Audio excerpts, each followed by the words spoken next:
A ver, hay crímenes que nos dejan helados, que nos paralizan por su brutalidad. Pero, ¿y si os digo que más allá de ese horror, siempre hay una historia, una especie de narrativa, ¿sabéis?, escrita en la propia escena del crimen? Y si aprendemos a leerla, nos revela la psicología de quien lo hizo. Pues eso es lo que vamos a intentar hacer hoy, descodificar esa historia y explorar cómo los expertos desentrañan los secretos de la mente criminal. Uf, esta frase es tremenda, ¿verdad? Seres humanos que un día salieron a nuestras calles para cazar a otros seres humanos a los que no conocían. Es que te pone los pelos de punta porque va directa al grano. No estamos hablando de monstruos de fantasía, no, hablamos de personas. Personas que un día toman una decisión que lo rompe todo, que rompe con lo que consideramos humano. Y la gran pregunta, claro, es ¿cómo se llega hasta ahí? Claro, para un investigador, la escena del crimen no es solo un montón de pruebas físicas que recoger. ¿Qué va? Es como un lienzo en blanco donde el asesino, sin ni siquiera darse cuenta, ha pintado su propio autorretrato. Cada decisión que toma, cada cosa que hace, es una pincelada que nos habla de su personalidad. Y todo esto se basa en una idea fundamental en la ciencia forense, el principio de Locard. Todo contacto deja un rastro. Originalmente se refería a cosas físicas, ¿no? Pues fibras de ropa, barro en los zapatos, sangre. Pero la genialidad de este principio es que va mucho más allá. Se extiende a la psicología. Porque el asesino no solo deja su ADN, es que con sus acciones deja un rastro imborrable de quién es, de sus miedos, de sus fantasías. Y aquí es donde está la clave de todo. Estos son los rastros conductuales. Son exactamente las huellas que buscan los perfiladores. Y lo interesante es que son huellas que el criminal no puede borrar, sencillamente porque no son algo que deja, sino algo que hace. Son en el fondo la manifestación de sus pensamientos, de sus fantasías, y nos cuentan una historia que las pruebas físicas por sí solas jamás podrían contar.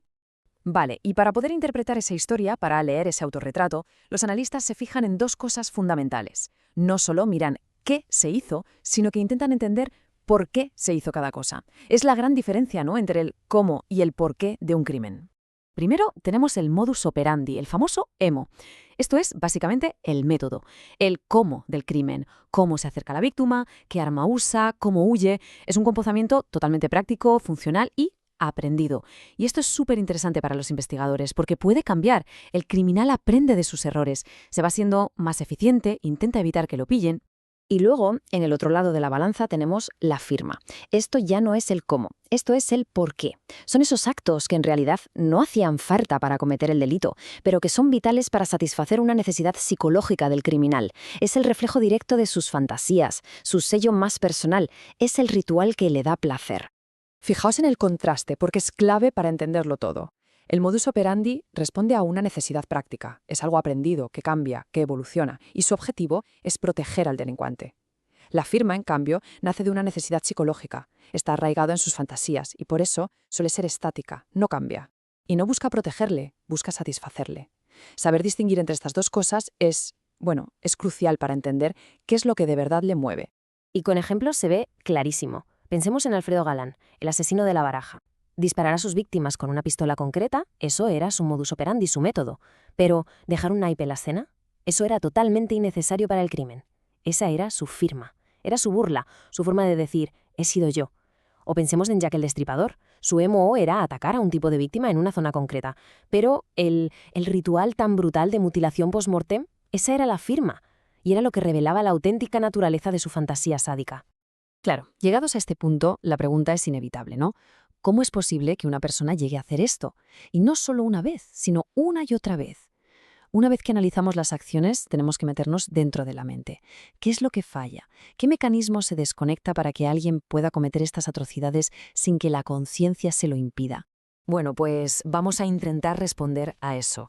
Dejamos las huellas externas, las de la escena del crimen, y nos adentramos en el paisaje interno del asesino.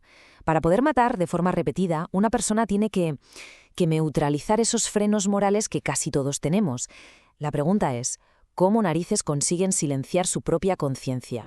Pues mira, en el núcleo de muchos de estos perfiles, lo que encontramos son rasgos psicopáticos. Y ojo, no hablamos de locura en el sentido de no saber lo que se está haciendo. Al contrario, lo saben perfectamente. El problema es que no existe la conexión emocional. No hay culpa, no hay empatía. Para ellos, el sufrimiento de la víctima es irrelevante. O peor todavía, puede ser incluso una fuente de placer y gratificación. Y un mecanismo psicológico clave para lograr esto es la disociación. Es literalmente la capacidad de construir un muro en la mente. Un muro tan grueso que la vida criminal no se mezcla, no contamina la vida normal. Esto es lo que permite que una persona cometa actos terribles y luego vuelva a casa con su familia, a su trabajo, como si no hubiera pasado absolutamente nada. Es una forma de compartimentar la mente que es aterradora. Y para poder mantener ese muro en pie, utilizan lo que se conoce como mecanismos de desconexión moral. Es decir, se cuentan historias a sí mismos, se autoconvencen de que lo que hacen tiene una justificación moral, una causa mayor. O deshumanizan a la víctima, la convierten en un objeto, en algo sin valor. O directamente desplazan la responsabilidad. La culpa es de la sociedad, un monstruo interior me obligó. Son trucos mentales, en definitiva, para silenciar la poca conciencia que pueda quedarles. Y todo esto, claro, nos lleva a la pregunta del millón. ¿Un asesino nace o se hace? La criminología moderna nos dice que no es una cosa o la otra, es mucho más complejo, una interacción de factores. Pero a grandes rasgos sí que se pueden identificar como dos caminos principales que pueden llevar a una persona a este punto. Uno de esos caminos es el que está marcado por el daño, por el trauma. Si miras las biografías de muchos asesinos en serie, te encuentras infancias terribles, llenas de maltrato, de abuso, de humillaciones constantes. En estos casos, parece que el entorno es lo que aprieta el gatillo de una posible predisposición.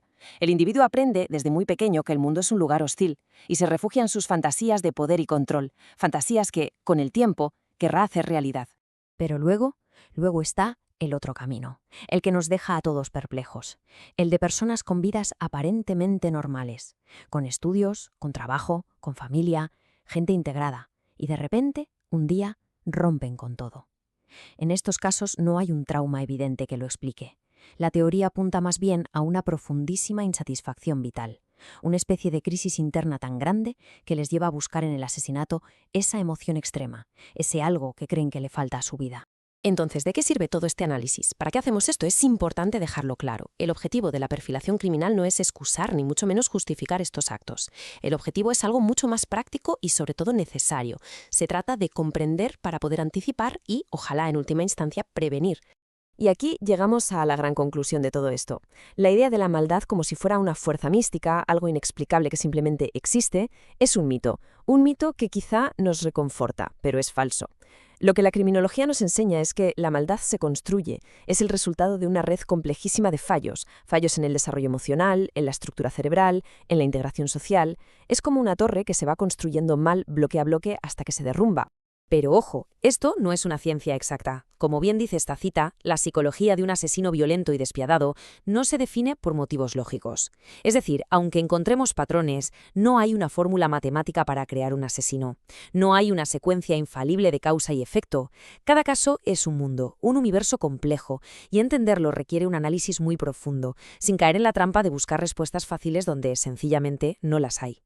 Y con esto cerramos, con una última reflexión. Si aceptamos que la maldad no es algo que nace de la nada, sino que se construye, que es el resultado de una serie de fallos, entonces la pregunta fundamental cambia. Ya no es ¿por qué existe el mal? La pregunta se convierte en ¿dónde están nuestras oportunidades para intervenir? Y quizá esa sea la mayor lección de estudiar la mente criminal. No se trata tanto de entender al monstruo, sino de encontrar y reparar esas grietas en nuestra propia sociedad que a veces permiten que se construya.